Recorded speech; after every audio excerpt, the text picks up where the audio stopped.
बिस्मिल्लाहिर्रहमानिर्रहीम। अस्सलाम वालेकुम दोस्तों, मैं हूं मेहरान सर। आप देख रहे हैं मेरा यूट्यूब चैनल टेक्निकल मेहरान गुरु। दोस्तों आज एक नई वीडियो के साथ हाजिर हूं। इस वीडियो में हम बात करने वाले हैं यूट्यूब के प्रोफेशनल लोगो, बैनर और थंबनेल कैसे बनाए जाते हैं।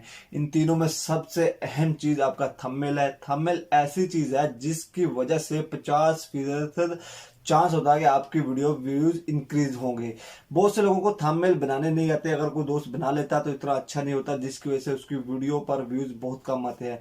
ये सब कुछ मैं आप दोस्तों को मोबाइल पर बनाने का तरीका बताऊंगा, क्योंकि ज्यादातर लोग यूट्यूब के लिए वीडियो मोबाइल पर बनाते हैं।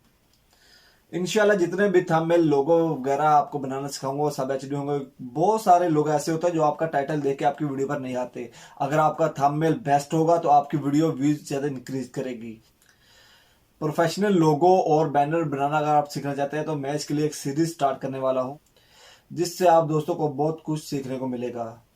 तो दोस्तों मिलते हैं अगली वीडियो में, जिसमें आप दोस्तों को ये सब कुछ सिखाऊंगा और ये सब आप दोस्तों के लिए मोबाइल में लेके आ रहा हूँ। इंशाल्लाह आपको बहुत कुछ सीखने को मिलेगा। तो मिलते हैं अगली वीडियो में। मजीद इन्फॉर्मेशन के लिए कमेंट सेक्शन में मुझसे रब्ता कर सकते हैं।